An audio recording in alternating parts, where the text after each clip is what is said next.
اعوذ باللہ من الشیطان الرجیم بسم اللہ الرحمن الرحیم ومن الناس من یعجبک قولہ فی الحیاۃ الدنیا۔ اب یہ منافقین میں سے ایک گروہ کا خاص ایک تذکرہ ہو رہا ہے۔ ایک منافق تو ہوتے تھے کہ جو عام ہیں، ان کی زبانوں پر بھی نفاق واضح طور پر ظاہر ہو جاتا تھا، اور ایک قسم کے منافق وہ ہوتے تھے بڑے چاپلوس چرب زبان، کہ ان کی گفتگو دیکھیے تو وہ تو بڑے مخلص ہیں اور بڑے ہی فداکار ہیں اور بڑے ہی آپ کے ساتھ ان کا تعلق جو ہے وہ نیک نیتی پر مبنی ہے۔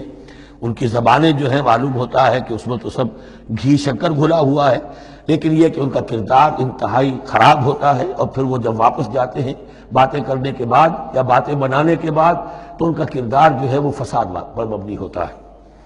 وَمِنَ النَّاسِ مَن يُعْجِبُكَ قَوْلُهُ فِي الْحَيَاةِ الدُّنْيَا، اور لوگوں میں سے ایسے بھی ہیں جن کی باتیں تمہیں بڑی اچھی لگتی ہیں دنیا کی زندگی میں۔ وَيُشْهِدُ اللَّهَ عَلَى مَا فِي قَلْبِهِ، اور وہ اللہ کو بھی گواہ ٹھہراتا رہتا ہے، میں جو کچھ کہہ رہا ہوں اللہ جانتا ہے، میں خلوص سے کہہ رہا ہوں، میں بالکل اپنی نیک نیتی سے کہہ رہا ہوں، اللہ جانتا ہے۔ وَهُوَ أَلَدُّ الْخِصَامِ، حالانکہ فی الواقع وہ دشمن ہے بہت سخت، الد بہت شدید، اور خصام خصم دشمن کے لیے آتا ہے۔ وَإِذَا تَوَلَّى، جب وہ پیٹھ موڑ کے جاتا ہے، سعى فِي الْأَرْضِ، اب وہ زمین میں جو بھاگ دوڑ کرتا ہے، لِيُفْسِدَ فِيهَا، اس میں فساد مچائے، وَيُهْلِكَ الْحَرْثَ وَالنَّسْلَ، اور ہلاک کرے، کہیں کسی کی کھیتی جلا دی، کہیں کسی کا کوئی جانور جو ہے وہ ختم کر دیا، مار دیا۔ وَاللَّهُ لَا يُحِبُّ الْفَسَادَ، اللہ تعالیٰ کو فساد بالکل پسند نہیں ہے۔ وَإِذَا قِيلَ لَهُ اتَّقِ اللَّهَ، جب ایسے شخص سے کہا جاتا ہے کہ تو اللہ کا خوف کرو، اللہ سے ڈرو، تم باتیں ایسی کرتے ہو، عمل تمہارا یہ ہو رہا ہے، سوچو تو صحیح۔ اخذت العزت بالاسم، تو اس کو اپنی عزت نفس، جھوٹی عزت نفس گناہ پر اور جما دیتی ہے۔ ایک شخص وہ ہوتا ہے جس سے خطا ہو گئی، غلطی ہو گئی، اس نے اپنی خطا تسلیم کر لی تو اصلاح کر لے گا۔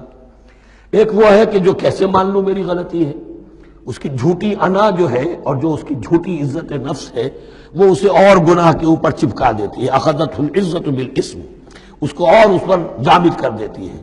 فحسبہ جہنم، تو اس کے لیے تو اب کافی ہے جہنم ہی۔ وَلَبِئْسَ الْمِہَادُ، اور یقیناً وہ بہت برا ٹھکانہ ہے۔ روایات میں آتا ہے کہ یہ شخص خاص تھا اخنس ابن شریق، اس کا یہ کردار ہے، لیکن یہ کہ یہ تو یوں سمجھیے کہ شان نزول کے اعتبار سے یہ بات ٹھیک ہے، اور یہ کہ تعویل خاص میں اس کو بھی سامنے رکھیں گے، لیکن یہ وہی ہے، کردار ہے، یہ کردار ہر جگہ آپ کو ملے گا۔ اصل میں کردار کو پہچاننا چاہیے، اور اس کے حوالے سے اللہ تعالیٰ سے ہدایت طلب کرنی چاہیے کہ اس کردار سے اللہ تعالیٰ ہمیں اپنی حفظ ایمان میں رکھے۔ وَمِنَ النَّاسِ مَن يَشْرِي نَفْسَهُ ابْتِغَاءَ مَرْضَاتِ اللَّهِ، قرآن کا یہ عام اسلوب ہے کہ تقابل ضرور کرتا ہے، فوری تقابل۔ تو اس میں لوگوں میں سے وہ بھی ہیں جو اپنے آپ کو بیچ دیتے ہیں اللہ کی رضا جوئی کے لیے، اپنا تن من دھن، ان صلاتی و نسکی و محیای و مماتی للہ رب العالمین۔ ومن الناس من یشری نفسہ ابتغاء مرضات اللہ واللہ رؤوف بالعباد، اور اللہ اپنے ایسے بندوں کے حق میں بہت شفیق ہے۔ ظاہر بات ہے جس نے یہ ارادہ کر لیا ہو، نیت کر لی ہو، کبھی ایسے شخص سے بھی کوئی کوتاہی ہو سکتی ہے، حالات ہو سکتے ہیں عارضی سے، کبھی جذبات میں آ کر کوئی غلط قدم اٹھ گیا، اللہ پہ معاف فرمائے گا، بڑی شفقت کے ساتھ معاف فرمائے گا۔ طے کر لے انسان، ایک سیدھا راستہ یہی بن جائے، ان صلاتی و نسکی و محیای و مماتی للہ رب العالمین۔ تو پھر یہ ہے کہ کوئی تیز دوڑے گا، کوئی آہستہ چل سکے گا، مختلف صلاحیتوں کے لوگ ہوتے ہیں، اس میں فرق و تفاوت رہے گا، لیکن جس نے یہ عزم کر لیا ہے اللہ تعالیٰ ان کے حق میں بہت شفیق ہے۔ یا ایھا الذین آمنوا ادخلوا فی السلم کافہ، اے اہل ایمان اسلام میں داخل ہو پورے کے پورے۔ یہ گویا کہ وہ بات اب کہی جا رہی ہے کہ جس کا ریورس یا کانورس ہم بنی اسرائیل کے ساتھ جو خطاب تھا اس میں پڑھ چکے ہیں۔ افتؤمنون ببعض الکتاب وتکفرون ببعض، کیا تم ہماری کتاب، ہمارے دین، ہماری شریعت کے ایک حصے کو مانتے ہو اور ایک کو رد کر دیتے ہو؟ فما جزاء من يفعل ذلك منكم الا خزي في الحياة الدنيا ويوم القيامة يردون الى اشد العذاب، تو جو کوئی بھی تم میں سے یہ روش اختیار کرے گا اس کی کوئی سزا اس کے سوا نہیں ہے کہ دنیا میں ذلت اور خواری ان پر مسلط کر دی جائے، اور قیامت کے دن شدید ترین عذاب میں جھونک دیے۔ اس کو اب مثبت پیرائے میں مسلمانوں سے کہا جا رہا ہے، یا ایھا الذین آمنوا ادخلوا فی السلم کافہ، ریزرویشنز کے ساتھ نہیں، ایکسیپشنز کے ساتھ نہیں۔ اللہ کی بندگی تو کرنی ہے، اس معاملے میں نہیں۔ اللہ کے حکم تو ماننا ہے لیکن یہ حکم نہیں میں مان سکتا، یہ ایک کی بھی نفی جو ہے وہ گویا کہ کل کی نفی ہو جائے گی۔ ادخلوا فی السلم کافہ، ٹیک اٹ اور لیو اٹ، یہ پیکج ڈیل ہے، اس میں جزوی بات نہیں ہو سکتی۔ ولا تتبعوا خطوات الشیطان، اور دیکھو شیطان کے قدموں کی پیروی نہ کرو، اس کے نشانات راہ جو ہیں، اس کے نشانات قدم جو ہیں ان کی پیروی نہ کرو۔ انہ لکم عدو مبین، وہ تو یقیناً تمہارا بڑا کھلا دشمن ہے۔ فإن زللتم من بعد ما جاءتكم البینات، پھر اگر تم پھسل گئے اس کے بعد بھی کہ تمہارے پاس یہ واضح تعلیمات آ چکی ہیں، فاعلموا ان اللہ عزیز الحکیم، تو جان لو کہ اللہ تعالیٰ پھر زبردست ہے۔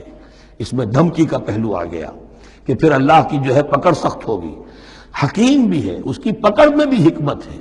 اگر یہ پکڑ نہ ہو تو ظاہر بات ہے کہ پورا نظام جو ہے دین کا وہ پھر بالکل ایک بے منطقی، اگر اللہ کی طرف سے کسی گناہ پر پکڑ ہی نہیں ہے تو پھر یہ آزمائش کیا ہوئی، پھر جزا و سزا کا کیا سوال، پھر جنت اور دوزخ کا کیا معاملہ۔ هل ينظرون الا ان ياتيهم الله في ظلل من الغمام والملائكة وقضي الامر۔ ایک جو نفس انسان کو پٹی پڑھاتا ہے وہ تو یہ ہے کہ دین کا یہ حصہ تو آرام سے کرتے رہو، جو میٹھا وہ حق اور جو کڑوا ہے وہ تو۔ دوسری پٹی یہ پڑھاتا ہے کہ ابھی ذرا یہ ٹھیک ہے، یہ اللہ کا حکم ہے، یہ بھی حکم ہے، دین کا یہ بھی تقاضا ہے، ابھی ذرا ذمہ داریاں ہیں، ابھی ذرا بچوں کے معاملات ہیں، بچے برسر کار ہو جائیں، بچیوں کے ہاتھ پیلے ہو جائیں، میں ذرا ریٹائرمنٹ بھی لے لوں، تو پھر یہ مکان بنا لوں، پھر میں اپنے آپ کو دین کے لیے پھر خالص کر لوں گا، دین کے لیے پھر میں وہی کام کروں گا۔ یہ سب سے بڑا دھوکہ ہے، وہ وقت کبھی نہیں آتا۔ اسی لیے فرمائے کس شے کا انتظار کر رہے ہیں؟ هل ينظرون الا ياتيهم الله في ظلل من الغمام، کہ اللہ تعالیٰ آ جائے بادلوں کے سائبانوں میں، والملائکۃ اور فرشتے آ جائیں، وقضی الامر اور پھر فیصلے چکا دیا جائے گا۔ کیا معلوم کب وہ گھڑی آ جائے، یہ مہلت عمر تو اچانک ختم ہو سکتی ہے۔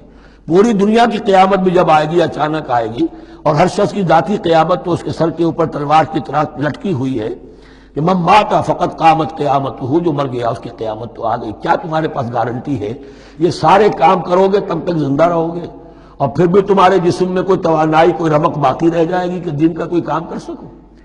تو جان لو تم کس چیز کا انتظار کر رہے ہو سکتا ہے اچانک اللہ کی طرف سے مہلت ختم ہو جائے، سٹاپ رائٹنگ، 3 گھنٹے ہو گئے، بس اب جو لکھ لیا، اب آگے تمہارے پاس مہلت نہیں ہے۔